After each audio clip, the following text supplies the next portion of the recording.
प्रायोजक हैं रोजगार डेवलपर्स। नमस्कार, स्वागत है आपका न्यूज बुलेटिन में और मैं हूं आपके साथ सपना पांडे। बुलेटिन की शुरुआत से पहले एक नजर इस वक्त की हेडलाइंस पर। कर्नाटक में वक्फ कानून को लेकर भड़काऊ भाषण देने के आरोप में कबीर खान अरेस्ट। यूपी में वक्फ कानून के बाद पहला विवाद, संबल की जनीटा दरगाह जमीन जांच के घेरे में। यूपी में सही मायनों में बीजेपी ही अंबेडकर जी का सम्मान करती है, बोले केशव प्रसाद मौर्य। मुर्शिदाबाद हिंसा में जल्द ही सामान्य स्थिति बहाल होगी, बोले एडीजी जावेद शमीम। मुर्शिदाबाद हिंसा में घर छोड़कर गए लोगों को वापस ला रहे, बोले एडीजी जावेद शमीम। खबर लुधियाना से है, जहां पैसों की ठगी का मामला सामने आया है।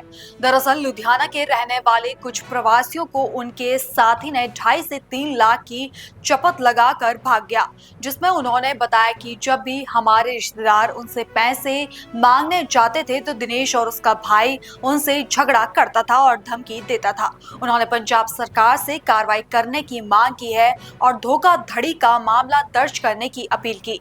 पहले तो सिलाई का काम करता सी, बाद में उसने ठेका चलाना शुरू किया तो उसको जो है कई पैसे उसके फंस गए थे, ता करके जरूरत पड़ गई बंदों को देने वास्ते पैसे मेरे से उधार लिया। आपके पास प्रूफ पड़े हैं उनके सारे? हाँ जी, प्रूफ पड़े हुए, सारे प्रूफ पड़े हैं, पूरे पड़े हैं आपके साथ।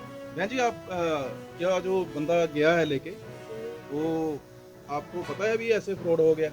नहीं पता, अगर होता तो नहीं, आपके ये बता रहे हैं हाँ, कि ऐसे पैसे लेके भाग गया गया। है। हाँ, रात में इतना जल्दी सारा सामान लेके भाग गया। सारा सामान लेके भाग गया। सुरेंद्र, और आपके साथ ही फ्रॉड हुआ कि और भी गली में किसी के साथ करके गया है? नहीं, जितने बंदे काम करते थे साथ में सारे के साथ फ्रॉड किया हुआ है। ये नाल मेरे खड़े हैं, इनके भी लेके गए। अच्छा, आपके साथ भी हुआ है जी? हाँ जी, क्या नाम है जी आपका? मैं सुरेंद्र कुमार बोल रहा हूँ। मेरा भी पैसा लेके वो चला गया। कितने पैसे ले और गया? हमारे चाचा की रिश्तेदारी में आता है, इसीलिए पैसे लेके गया। वो 80,000 रुपये लेके गया है। तो आपके पास प्रूफ तो होंगे? हाँ जी, मेरे पास प्रूफ है। तो वो साइन करके भी पैसा ले गया और बैंक से भी ट्रांजेक्शन किया, वो भी प्रूफ रखा हूँ। रखा हुआ है। हाँ जी ये सर। कहाँ के रहने वाला है शिवचंद जी? ये अंबेडकर नगर उत्तर प्रदेश का रहने वाला। अम्बेडकर नगर उत्तर प्रदेश। हाँ, गांव का नाम? गांव का नाम पृथ्वीपुर है पृथ्वीपुर है। और पोस्ट भी पृथ्वीपुर है और जिला जो है अंबेडकर नगर है, वहाँ का रहने वाला है। वहाँ का रहने वाला। अच्छा, आपके कितने पैसे ले गए जी आपके? 80,000 रुपये। 80,000 रुपये। हाँ जी। और आपके दिनेश को? मेरे भी 75,000 से प्लस में ही हैं। मैंने टोटल नहीं किए, 75 से प्लस में ही है। ज़्यादा ही है। प्रूफ हाँ आपके जी। पास पड़े हैं? हाँ जी, प्रूफ मेरे पास पड़े हैं। तो कैसे, मतलब क्या कर गया, कैसे विश्वास पर आपने उनको पैसे दे दिए? मेरे पास 5 साल से बंदा रहता था और मेरे घर से नज़दीक में है, 30-35 किलोमीटर दूरी है और मेरी बिरादरी का था। तो मैं इसलिए बंदे पे विश्वास किया कि चलो बंदा भाग के कहाँ जाएगा, मान लीजिए मजबूरी में फंसा हुआ है तो अभी जा रहा है तो जाने देते। मेरे से बोल के गया कि मैं जा रहा हूँ, घरवाली के नाम पे फिक्स पैसे पड़े हुए हैं, उसको मैं तोड़ के उसके बाद तुम्हारे पैसे वापस कर दूंगा। आपने कोशिश की पैसे निकलवाने की, जब बात करने की? पैसे मांगने के लिए मैंने घर पे बंदे भेजे थे, पर उसके भाई जो रामपाल नाम है, उस बंदे ने लठ लेके बंदों को धमकाने लगा। बोलता है आपके जो रिश्तेदार गए थे, रिश्तेदार गए थे उसके उनको पास, भगा दिया? हाँ उनको जो है डंडे से गालियां दे के भगा दिया बाहर। क्या बोल रहा था? कहता है कि भाग जाओ यहाँ से, नहीं तो तुम्हें डंडे से पीटेंगे भी, और जो है पैसे कौन से? कौन से पैसे? हाँ, कोई पैसे, वो पैसे के लिए मुकर रहा है? कहता है पैसे नहीं मिलेंगे, जो करना है कर लो। आपको भी ऐसी, आपसे भी ऐसी बात हुई? हाँ जी सर, मैंने अपने वाइफ को भेजा था। बोलता है कि ये पेमेंट लेने के लिए इनकी वाइफ आ गई है, अपने नहीं आए। और सर मेरी वाइफ को गाली भी दे रहा था और मारने के लिए भी बोल रहा था रामपाल। उसकी कोई वीडियो बनाई? वो ऑडियो रिकॉर्डिंग हुई है। रिकॉर्डिंग है आपके? हाँ जी, है। चलो कोई बात नहीं। आगे से अब आप क्या चाहते हो जी? आप क्या, मतलब कंप्लेंट की, पुलिस में गए थे आप? पुलिस में कंप्लेन करने के लिए सलाह ले रहे हैं बंदों से, इसलिए जो अभी नहीं किए हैं, करने जा रहे हैं अब कंप्लेन। क्या प्रशासन से क्या मांग कर रहे हो? हम योगी सरकार से मांग कर रहे हैं कि ये बंदा जो भी फ्रॉड करके आपके स्टेट में गया हुआ है, इसके ऊपर कार्रवाई हो और ये विदेश जाने के लिए पासपोर्ट वीज़ा ये सब बनवा रहा है, उस पर ही रोक लगाई जाए। हाँ, और पंजाब सरकार को क्या कहना? पंजाब सरकार को मैं ये कहना चाहूँगा कि जो बंदा फ्रॉड करके गया है, यहाँ पे कंप्लेन मेरी दर्ज की जाए और उसके पास सम्मन भेजा जाए। सर उसको यहाँ बुलाया जाए और हमारे पैसे वापस मिले। अगली खबर कर्नाटक के हुबली से है, जहां एक लड़की के साथ बलात्कार और हत्या का प्रयास करने वाले आरोपी ने पुलिस कर्मियों पर पत्थर से हमला कर दिया और भागने की कोशिश की। जवाबी कार्रवाई में आरोपी को गोली लग गई और उसकी अस्पताल में उपचार के दौरान मौत हो गई।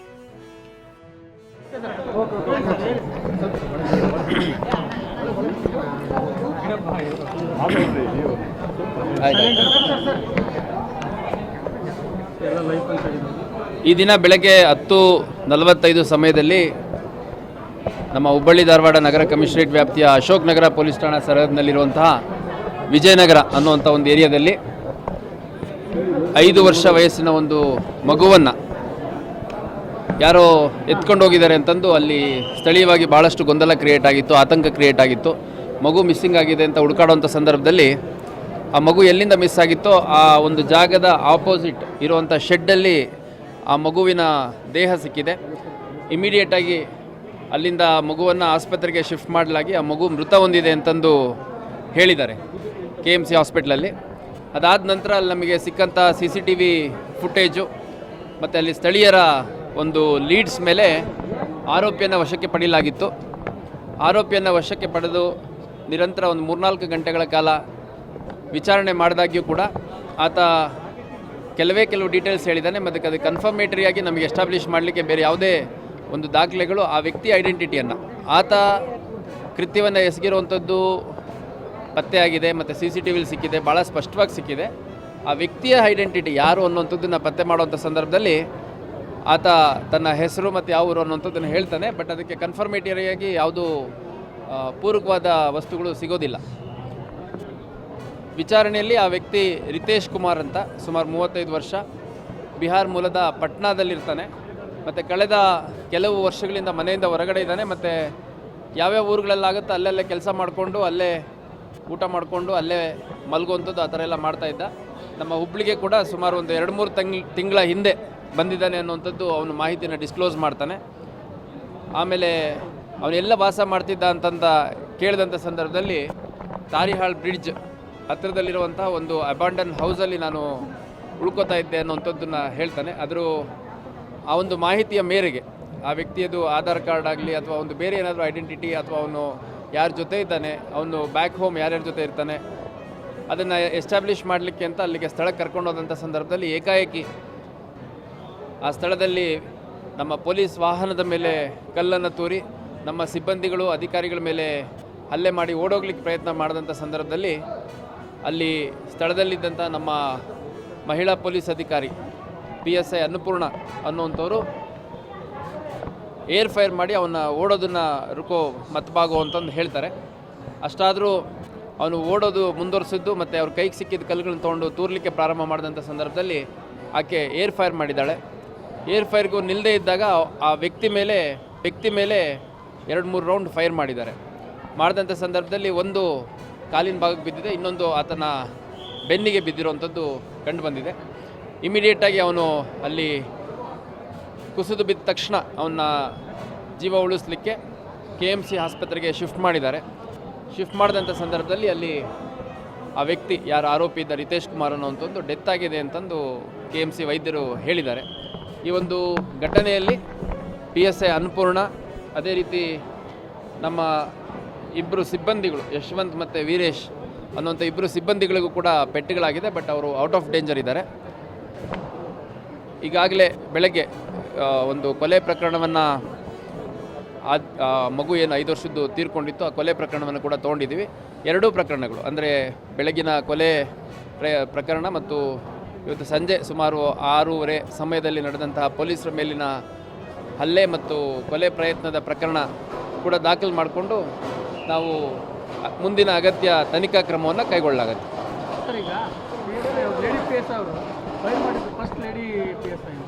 ಇಲ್ಲ ನೋಡಿ, ಈಗ ಭಾಳ ಸ್ಪಷ್ಟವಾಗಿ ನಾನೊಂದು ಮಾತು ಹೇಳಲಿಕ್ಕೆ ಇಷ್ಟಪಡ್ತೇನೆ. ಈಗ ಯಾವುದೇ ಒಬ್ಬ ಆರೋಪಿಯನ್ನು ನಾವು ತಕ್ಷಣಕ್ಕೆ ಹಿಡಿದಂಥ ಸಂದರ್ಭದಲ್ಲಿ ಅವರೆಲ್ಲೋ ಒಂದು ಕಡೆ ತಪ್ಪಿಸ್ಕೊಂಡು ಓಡೋಗ್ಬೋದು ಅನ್ನೋವಂಥ ಒಂದು ಅವ್ರ ಮನಸ್ಥಿತಿ ಇರುತ್ತೆ. ಆ ಸಂದರ್ಭದಲ್ಲಿ ಈ ವ್ಯಕ್ತಿ ಏನಿದ್ದಾನೆ 4 ರಿಂದ 5 ವರ್ಷ ವಯಸ್ಸಿನ ಚಿಕ್ಕ ಮಗುವನ್ನು ಅಪಹರಣ ಮಾಡಿಕೊಂಡು ಅಂದರೆ ಎತ್ಕೊಂಡು ಆ ಮಗುಗೆ ಕೊಲೆ ಮಾಡುವಂಥ ಭಾಳ ಗಂಭೀರ ಪ್ರಕರಣದ ಆರೋಪಿ. ಹಾಗಾಗಿ ಇಂಥ ಗಂಭೀರ ಪ್ರಕರಣದ ಆರೋಪಿಯನ್ನು ಅಷ್ಟು ಸುಲಭವಾಗಿ ತಪ್ಪಿಸ್ಕೊಂಡು ಹೋಗ್ಲಿಕ್ಕೆ ಬಿಡಲಿಕ್ಕೂ ಸಾಧ್ಯ ಆಗಲ್ಲ. ಒಂದು. ಎರಡನೇದು, ಅವನು ನಾನು ಸ್ಥಳದ್ದು ಫೋಟೋಗ್ರಾಫ್ಸ್ ಎಲ್ಲ ಕೆಲವು ತರಿಸ್ಕೊಂಡೆ. ನಾನು ಸ್ಥಳಕ್ಕೆ ವಿಸಿಟ್ ಮಾಡೋಕ್ಕಾಗಿಲ್ಲ. ಅಲ್ಲಿ ಪೊಲೀಸ್ ವಾಹನದ ಮೇಲೆ ಕಲ್ಲನ್ನು ಎಸೆಯುವಂಥದ್ದು, ಅಲ್ಲಿರುವಂಥ ಅಧಿಕಾರಿ ಸಿಬ್ಬಂದಿಗಳ ಮೇಲೆ ಕಲ್ಲೆಸೆದು ಓಡೋಗುವಂಥದ್ದು, ಈ ಥರ ಮಾಡಿದಂಥ ಸಂದರ್ಭದಲ್ಲಿ ಇಂಥ ಗಂಭೀರ ಪ್ರಕರಣದ ಆರೋಪಿಯನ್ನು ಅರೆಸ್ಟ್ ಮಾಡುವಂಥದ್ದು ಒಂದು ಕಡೆ ಆದರೆ, ತಮ್ಮ ಆತ್ಮರಕ್ಷಣೆ ಮಾಡ್ಕೊಳ್ಳುವಂಥದ್ದು ನಮ್ಮ ಅಧಿಕಾರಿಗಳ ಒಂದು ಕರ್ತವ್ಯ ಆಗುತ್ತೆ. ಹಾಗಾಗಿ ಸ್ಥಳದಲ್ಲಿ PSI ಅವರು ಆ ಆರೋಪಿಯನ್ನು ವಶಪಡಿಸ್ಕೊಳ್ಳಿಕ್ಕೆ ಒಂದು ಮಿನಿಮಮ್ ಯೂಸ್ ಆಫ್ ಫೋರ್ಸ್ ಮಾಡಿದ್ದಾರೆ. ಆ ಸಂದರ್ಭದಲ್ಲಿ ಅವನಿಗೆ ಗುಂಡು ತಗಲಿದ್ದೌದು. ಹಾಗೂ ಇನ್ನೊಂದು ಅದು ಎರಡು ಕಡೆ ಓಡೋಗ್ಲಿಕ್ಕೆ ಅವಕಾಶ ಇತ್ತಂತೆ. ಇನ್ನೊಂದು ಕಡೆಯಿಂದ ನಮ್ಮ ಅಶೋಕ್ ನಗರ ಇನ್ಸ್ಪೆಕ್ಟ್ರು ಕಿರಣ್ ಕುಮಾರ್ ಅವರು ಕೂಡ ಏರ್ ಫೈರ್ ಮಾಡಿದ್ದಾರೆ ಮತ್ತು ಅವನ್ನ ವಶಪಡಿಸ್ಕೊಳ್ಳಿಕ್ಕೆ ಅವರು ಕೂಡ ಪ್ರಯತ್ನ ಮಾಡಿದ್ದಾರೆ. ಸೊ ಈ ಒಂದು ಕೃತ್ಯದಲ್ಲಿ, ಈ ಒಂದು ಘಟನೆಯಲ್ಲಿ ಅವನ್ನ ಇಮಿಡಿಯೇಟಾಗಿ ಹಾಸ್ಪಿಟ್ಲಿಗೆ ಶಿಫ್ಟ್ ಮಾಡಿ ಅವನ ಜೀವ ಉಳಿಸುವಂಥದ್ದು ಪ್ರಯತ್ನ ಕೂಡ ಮಾಡಿದ್ದಾರೆ. ಅಷ್ಟಾಗಿಯೂ ಅವನು ಮೃತ ಹೊಂದಿದ್ದಾನೆ ಅನ್ನುವಂಥದ್ದು KMC ಡಾಕ್ಟ್ರು ಹೇಳಿದ್ದಾರೆ.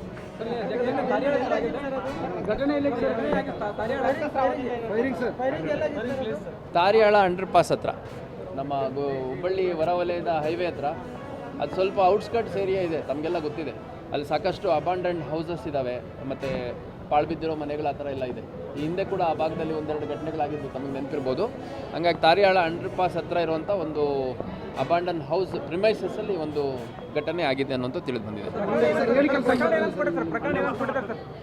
ಬೆಳಗ್ಗಿನ ಪ್ರಕರಣ ಏನಿದೆ, ಬೆಳಗ್ಗೆ ನಡೆದಂತಹ ಮಗುವಿನ ಸಾವಿನ ಪ್ರಕರಣ ಒಂದು ಕೊಲೆ ಪ್ರಕರಣ ಅಂತ ಕೊಟ್ಟಿದ್ದಾರೆ.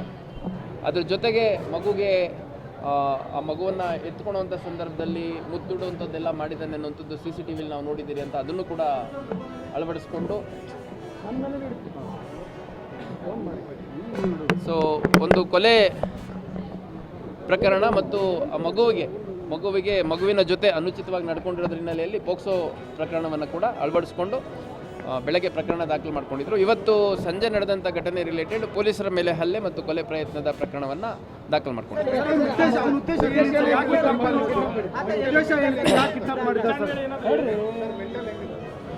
ಈಗ ಆ ವ್ಯಕ್ತಿ ಮೂಲತಃ ಬಿಹಾರದ ಪಟ್ಟಣದವನು ಅಂತ ಹೇಳ್ತಾನೆ. ಅದನ್ನು ನಾವಿನ್ನೂ ಅಸರ್ಟೈನ್ ಮಾಡಬೇಕಾಗಿದೆ. ಅದ್ರ ಜೊತೆಗೆ ದಯವಿಟ್ಟು ಕೇಳಿ, ಅವನ್ನ ಇಂಟ್ರಾಗೇಷನ್ ಮಾಡಿದಂಥ ಸಂದರ್ಭದಲ್ಲಿ ಅವನು ಬಹಳ ಕಡಿಮೆ ಡೀಟೇಲ್ಸನ್ನು ರಿವೀಲ್ ಮಾಡಿದ್ದಾನೆ. खबरों का सिलसिला आगे भी जारी है। फिलहाल रुकेंगे एक छोटे से ब्रेक के लिए।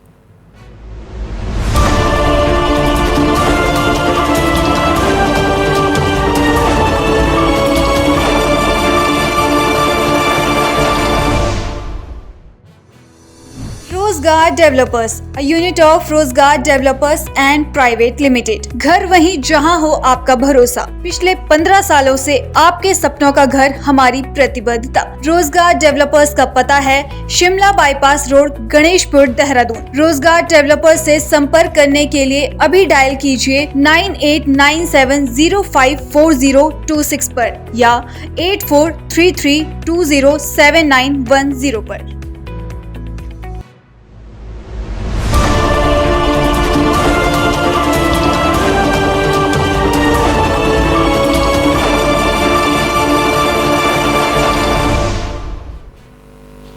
ब्रेक के बाद आपका फिर से स्वागत है।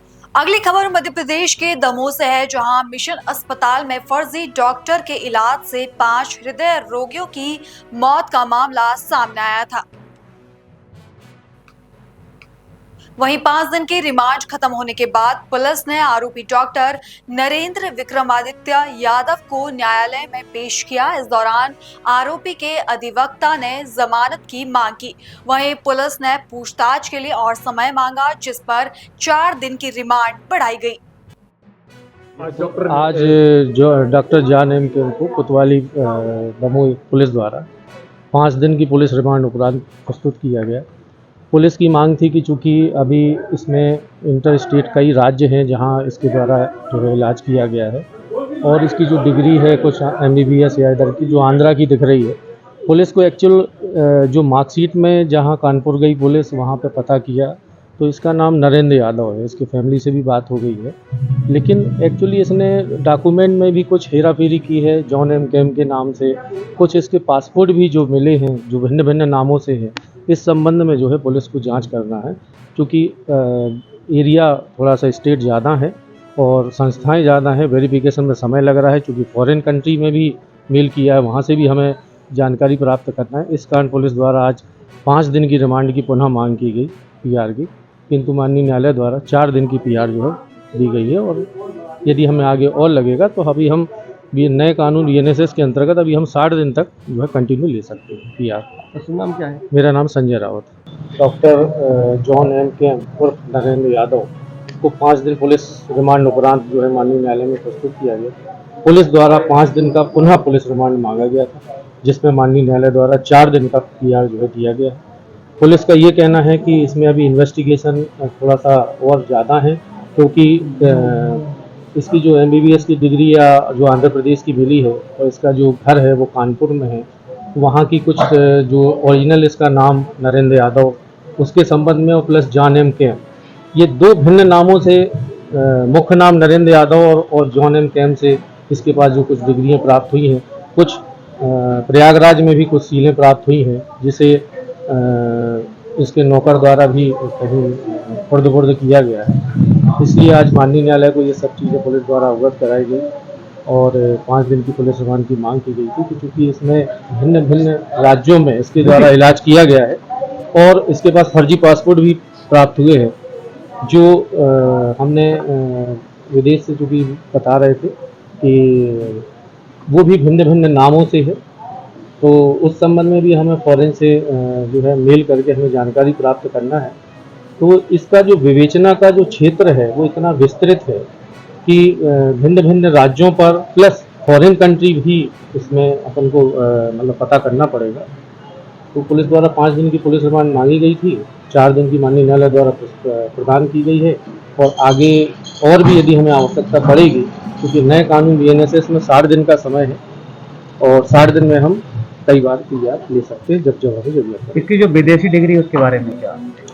विदेशी डिग्री तो अभी ऐसा कहें, उसका ये कहना है कि जो हमने अनुभव प्रमाण पत्र जो इसके 3 पासपोर्ट जो मिले हैं वहाँ इसने कार्य किया है, ठीक है। तो वहाँ से भी हमने चूँकि अभी विदेश जाना है तो अभी हमने केवल एक मेल के माध्यम से वहाँ से जानकारी प्राप्त की है, जो आना अभी शेष है चूँकि इन्वेस्टिगेशन का विषय है।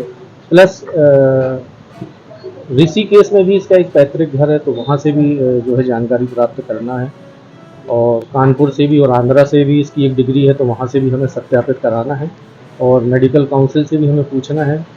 तो इसलिए थोड़ा सा इन्वेस्टिगेशन में समय लगेगा, क्योंकि कड़ियाँ थोड़ी लंबी हैं, उनको जोड़ने में समय लग सकता है। तो यदि आगे और हमें पीआर की जरूरत पड़ेगी तो हम आगे बढ़ेंगे। डॉक्टर सहयोग नहीं कर रहे थे? डॉक्टर पूरा सहयोग कर रहे हैं, जो भी है। डॉक्टर दिन में भी क्या सफलता मिल पाई है? सफलता मिली है, कुछ जो अपन को कुछ इसकी जो कुछ पासपोर्ट प्राप्त हुए हैं, कुछ आधार कार्ड प्राप्त हुए हैं, कुछ इसकी मार्कशीटें प्राप्त हुई हैं, इसके फैमिली के मेंबर भी से भी बात हुई है और भी अभी जांच की जा रहा है, क्योंकि इसके जो मेडिकल जो डॉक्यूमेंट है उसको सत्यापित किया जाए, जिसमें समय लगेगा। न्यायालय द्वारा याचिका खारिज किया जा चुका है और 17 तारीख तक पुलिस रिमांड बढ़ा दी जा चुकी है।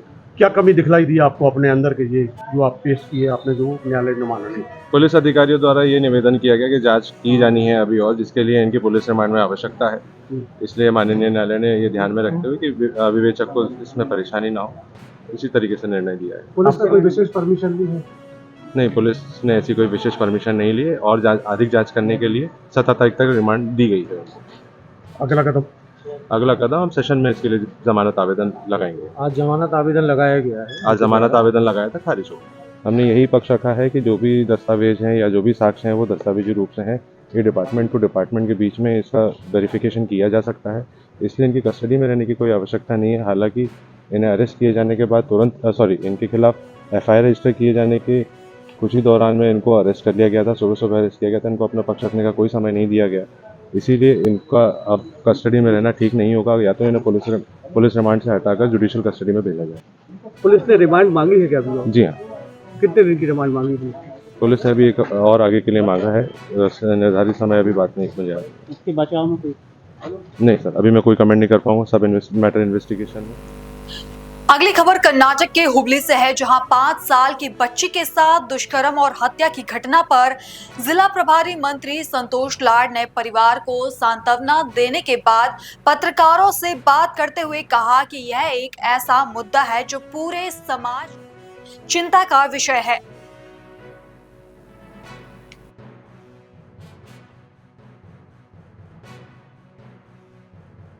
ಇನ್ಹ್ಯೂಮನ್ ಯಾವುದೋ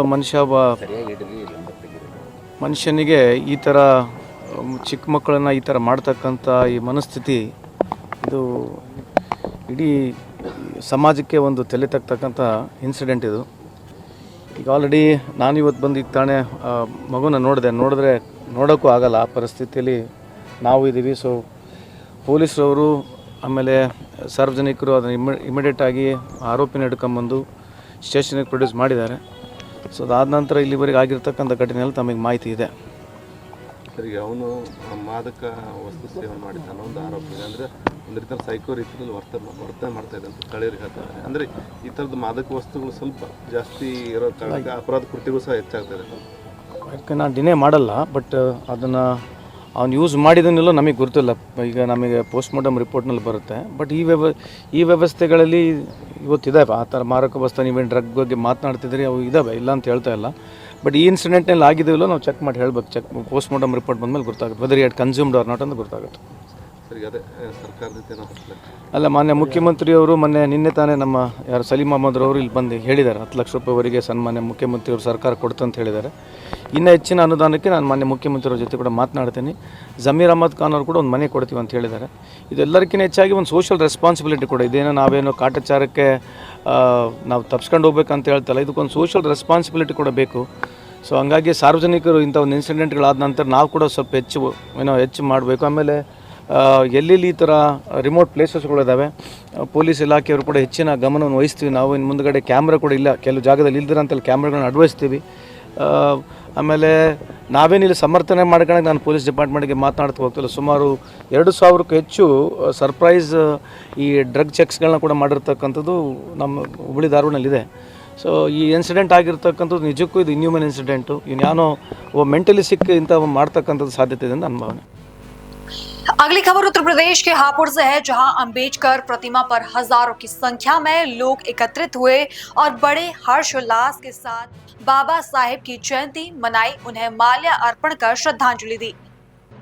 आज बाबा साहब का जन्मोत्सव मनाया जा रहा है समाजवादी पार्टी की ओर से। आज हमने यहाँ पे कैंप लगवाया बाबा साहब की प्रतिमा के पास। यहाँ पर जो बाबा साहब के श्रद्धालु आ रहे हैं, जो बाबा साहब में आस्था रखते हैं, वो सब लोग यहाँ पहुँच रहे हैं। हम सब में पानी की व्यवस्था कराई हुई है।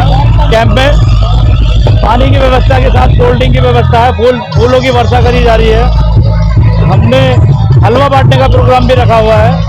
तो सब लोगों का जो है बाबा साहब के जन्मदिन पर सभी लोगों में जिन लोगों की आस्था है वो सब लोग बाबा साहब के चरणों में नमन करने आ रहे हैं और उनकी जो है हम सेवा कर रहे हैं। यहाँ पर जो माननीय हमारे राष्ट्रीय अध्यक्ष हैं श्री अखिलेश यादव जी, वो पीडीए को साथ में लेके चल रहे हैं। और सबसे बड़ी बात यह है कि यहाँ पीडीए के लोग हैं जो बाबा साहब के चरणों में नमन करने आए हैं। सर्व समाज के लोग हैं, ऐसा नहीं है कि यहाँ सर्व समाज के लोग नहीं है, या सर्व समाज के लोग बाबा के चरणों में नमन करने आए हैं। क्योंकि बाबा साहब ने जो संविधान लिखा है, बाबा साहब का जो संविधान है वो देश के लिए संविधान है, किसी जाति विशेष के लिए संविधान नहीं है। बाबा साहब का सभी सम्मान करते हैं। मैं चाहता हूँ कि आने वाले वक्त में जो छोटी छोटी घटनाएं होती हैं, जो कुछ जिनकी मानसिकता खराब है, जो पढ़े लिखे नहीं है, वो बाबा साहब का अपमान करते हैं। मेरा सभी से अनुरोध है कि सब लोग जो है बाबा साहब में आस्था रखें। बाबा साहब ने जो है हमें बहुत कुछ दिया है। बाबा साहब देश के नहीं पूरे विश्व के बाबा हैं। बाबा साहब ने जो है। अगली खबर गुजरात के वापी से है, जहां अग्निशमन एवं आपातकालीन सेवा अधिसूचित क्षेत्र जीआईडीसी वापी ने राष्ट्रीय अग्निशमन सेवा दिवस के अवसर पर अग्निशमन विभाग के गुमनाम शहीदों को श्रद्धांजलि अर्पित की।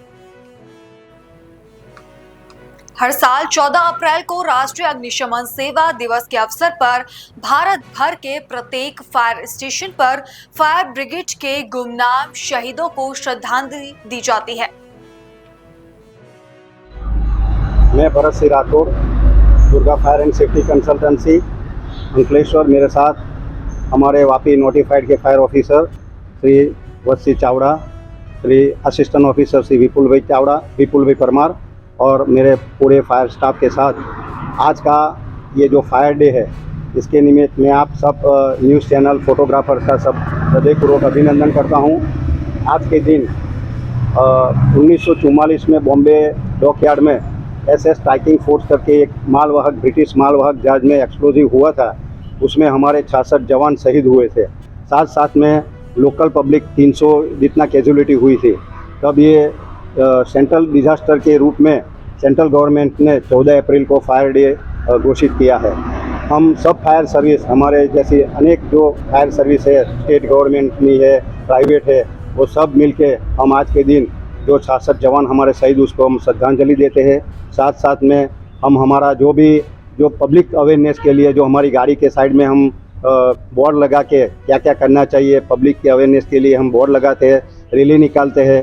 और आज के दिन हम दोपहर के टाइम में सेकंड सेशन में हमारा इधर हरिया हॉस्पिटल में एक लाइव मॉक ड्रिल हमने किया है कि भाई वार्ड में आग लगी है और वहाँ 2 कैजुअलिटी फंस गई है, तो कैजुअलिटी को हम हमारी अभी GIDC नोटिफाइड वापस है।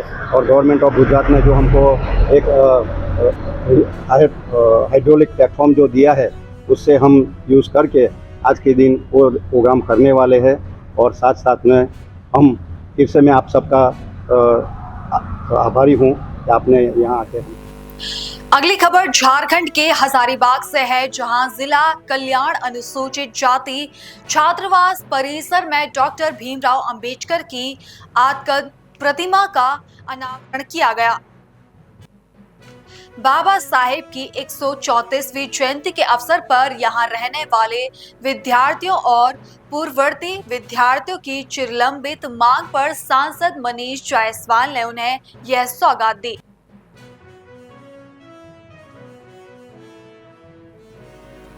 फिलहाल बुलेटिन में इतना ही। देश और दुनिया की बाकी तमाम खबरें देखने के लिए बने रहिए पल्स 24 न्यूज के साथ। नमस्कार। इस प्रोग्राम के प्रायोजक थे रोजगार डेवलपर्स।